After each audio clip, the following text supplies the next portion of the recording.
poco las preguntas que llegaron. Esta otra, la segunda parte, nada más, porque la primera Vale, no tiene. entonces, Estas dos, estas dos. déjame ver. Dale. Esa.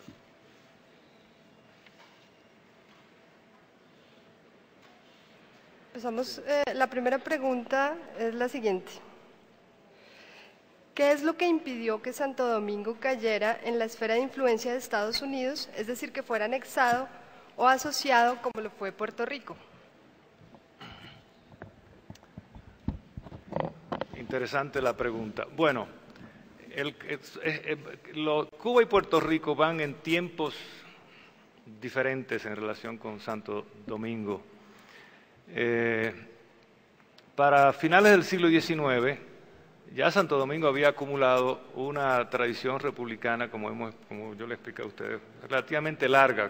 Puerto Rico y Cuba no la tenían. Pero además, no hay que perder de vista que los dominicanos, después de la anexión a España, cuando termina la dominación española, que vuelve el dictador Báez al poder, Báez intentó anexar Santo Domingo a los Estados Unidos y firmó el Tratado de Anexión.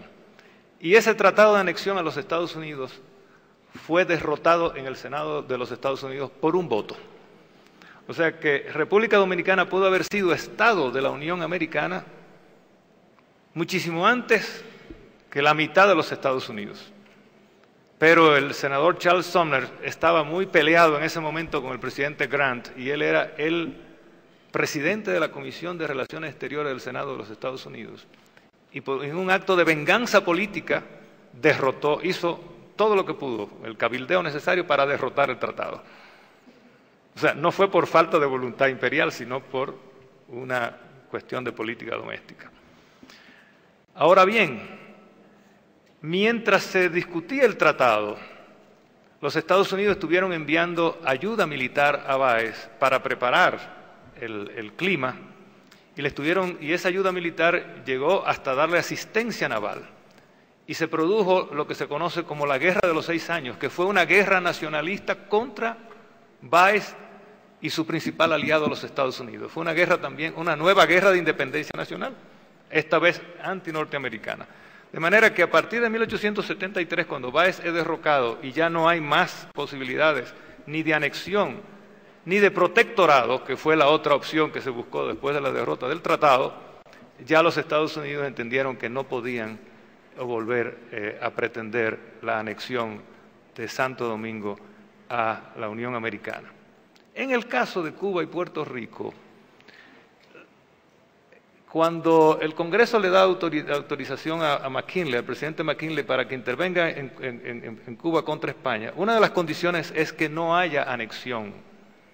Y eso es uno de los problemas que tiene el gobierno norteamericano, que una vez que toma posesión de Cuba, luego de la guerra, llamada Guerra Hispanoamericana, no sabe qué hacer con Cuba, porque no quieren soltar a Cuba por los enormes intereses económicos azucareros, pero tampoco no pueden soltarla, pero tampoco pueden anexar a Cuba. Entonces hay un gobierno militar, como yo les expliqué, por un momento se instala un gobierno títere con Estrada Palma. Luego, cuando Estrada Palma trata de reelegirse en 1906, hay una revuelta y los Estados Unidos tienen otra vez que intervenir nuevamente, imponen un nuevo gobierno militar sobre Cuba. En 1917, cuando trata Menocal de reelegirse, hay otra revuelta y los Estados Unidos tienen otra vez que intervenir militarmente en Cuba y ocupan parte del territorio cubano hasta 1920. Hay ocupación militar efectiva en Cuba. Entonces, pero Cuba tiene una tradición independentista muy larga. Y además, Cuba ha conseguido su separación de España, con la asistencia americana, obviamente, norteamericana. Pero Cuba había hecho una guerra de 10 años contra España, de 1868 a 1878, y otra vez la guerra de independencia de 1895 a 1898. Y hay un partido independentista muy radical que también tiene muchos elementos militares consigo, porque lo que Estados Unidos hizo fue interrumpir la victoria militar del ejército independentista en Cuba. Hay mucho debate también sobre esto, hay gente que dice que no, hay también una escuela. El mismo gobierno norteamericano decía que ya el partido independentista estaba perdiendo la guerra porque Valeriano Weyler tenía el control de la isla. En fin, es un gran debate historiográfico.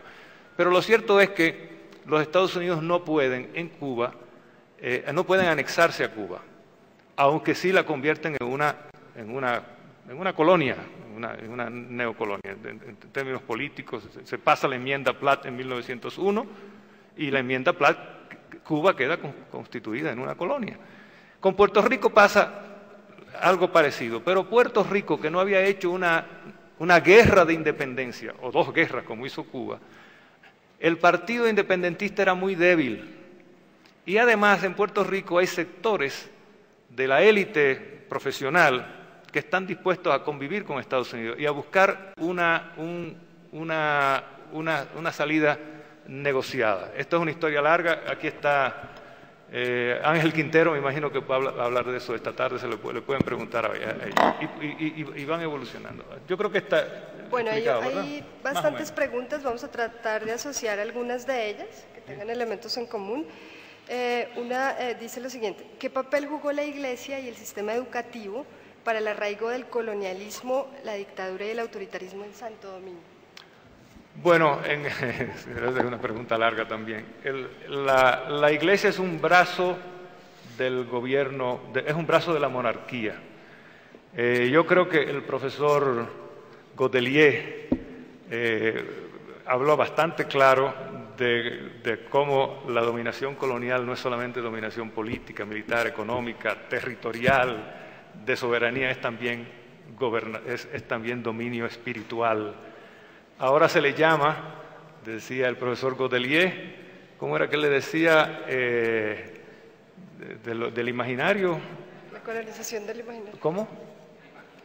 Colonización del imaginario. La colonización del imaginario, pero hace 60, casi 70 años, un señor llamado Constantino Baile habló de lo mismo y le llamaba la conquista espiritual de las Indias. Ustedes recuerdan ese libro. O sea, España conquista América, no solamente con la espada, sino también con la cruz. Esto se ha hablado mucho. Y en Santo Domingo la Iglesia fue determinante en esa primera etapa de la conquista, comenzando con Ramón Pané, que por encargo de Colón comienza a perseguir, a destruir todos los ídolos y demás. Claro, la población indígena desaparece muy rápidamente en Santo Domingo. Luego, en ese sentido, a partir ya de 1530, en Santo Domingo empieza a estructurarse una sociedad colonial que trata de vivir de manera muy similar a la sociedad sevillana de la época, en donde también la Iglesia era bastante dominante. Debo decir algo. Se piensa que la Inquisición llegó tarde a Santo Domingo, pero yo he visto un documento del único obispo que llegó a Santo Domingo, Pedro Suárez de Deza, que en 1515 le manda una carta a la corona diciéndole, informa por el derecho de patronato del obispo, los arzobispos escribían a la corona.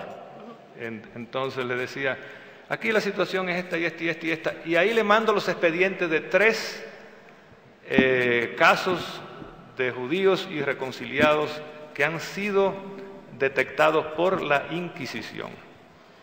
Entonces, de alguna manera, algo que está muy pobremente investigado, aunque ya hay un libro sobre Inquisición y heterodoxia en Santo Domingo, pero de alguna manera ustedes tienen ya ahí un primer germen del papel de la Inquisición, tan temprano como en 1515.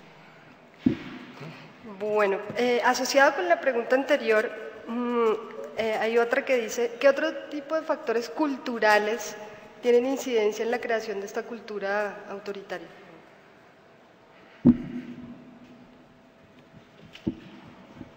O hay otra pregunta todavía pues más curiosa, me parece. ¿Creería posible la configuración de un proyecto colonialista caribeño de parte de alguno de sus países? No. Ya el mundo comenzó Mire, hay 2 grandes oleadas de descolonización. La que hemos estado discutiendo aquí de 1808-10 a 1820, la primera gran oleada de descolonización en Hispanoamérica, y luego la que comienza después de la Segunda Guerra Mundial. Yo creo que ya hay hoy una cultura mundial que previene la puesta en marcha de proyectos neocolonialistas desde el punto de vista militar político, aunque hemos visto cómo los Estados Unidos se han metido inconsultamente en algunos países del Medio Oriente. Pero han tenido mucho cuidado en decir, aunque hay también debate, algunos dicen que hay un poco de nation building, pero nosotros esto no van a ser nuestras colonias y demás. No. En el Caribe yo no preveo otro avance del colonialismo crudo como era antes, ¿no? Bueno, muchas gracias. Entonces, los invitamos ahorita a un receso de 15 minutos y volvemos con dos ponencias, la del profesor Ángel Quintero y el profesor Ángelo Carrara. Gracias.